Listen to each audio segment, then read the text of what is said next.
So I thought I'd do a quick little video on my weekly planning process, and this is actually for someone specifically. Travis, this one is for you to kind of give you an idea.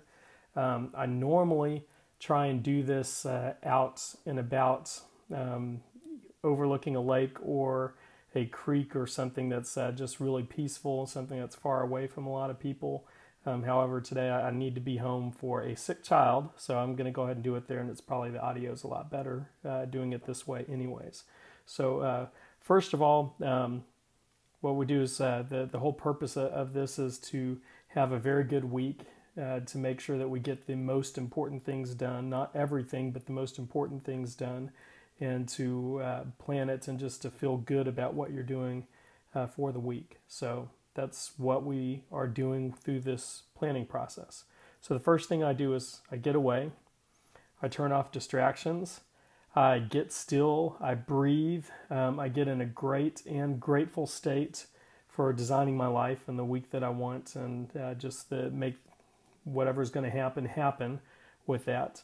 The next thing that I do is I pray for guidance and a great planning session, and just to again, to guide my actions, so I'm doing the right thing. I'm a believer in that. If you aren't, that's okay, but I am. The next thing that I do is I read and connect to my driving force and what my life is and should be all about. And this is, some people call it a mission statement. I got this from Tony Robbins, but it's a driving force, and that is what my life is about and what it should be about, and what we're doing to what I'm doing to help other people and make my place in this world.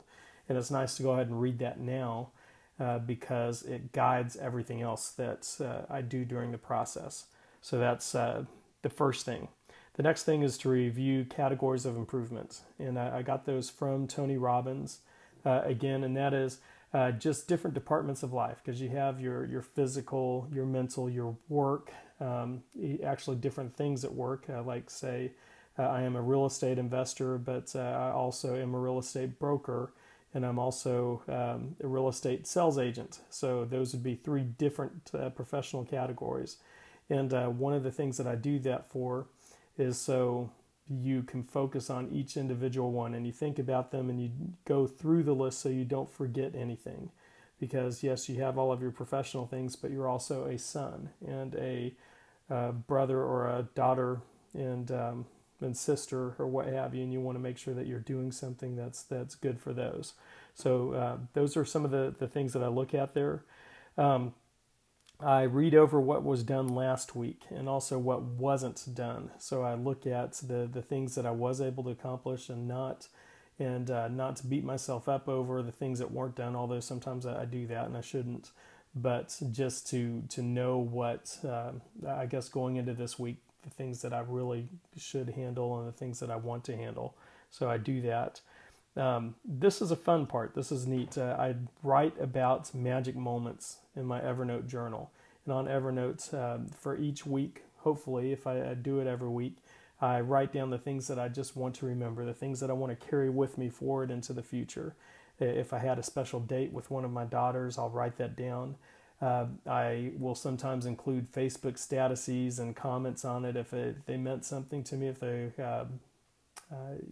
they struck a chord with me.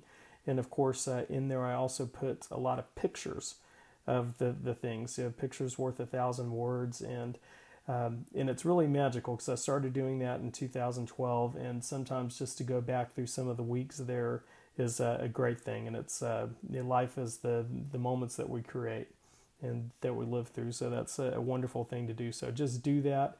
And again, that kind of gives you, that journaling gives you a big, broad perspective of what needs to be done in life, so you don't get consumed with all the minutia and the mundane of everything. I read my goals, what I'd like to do for the year, the quarter, what I have going on in my life. I read any commitments that I've made, coaching commitments if I'm getting coached at the time, what I didn't get accomplished last week. And then is when I get started on this. And if you can see this, what I'm doing here is I use a gigantic page here of Franklin Covey notes. and I like to have a lot of space, and I write it out. So it's actually very important for me to put a pen and ink down, because it kind of imprints it on my brain, and it's not the same if you type it out. So that's one of the things I like to do. And then I do what's called the capture for the week. And what I do is set a timer for about 30 minutes. And during that time, I listen to some relaxing music, or if I'm, again, by a creek or something, I just listen to nature, and it's really nice. And I start writing out everything that is in my head that might need to be done. And that's from the things that didn't get done last week, and it's also just things that pop up, things that you need to do, chores that you need, conversations you need to have, items that need to be done at work, at home, with your children or what have you, and all of that stimulated by reviewing all of your roles and your categories and that type of thing. So with that said, I'm going to go ahead and do that, and I'll catch you on the other side.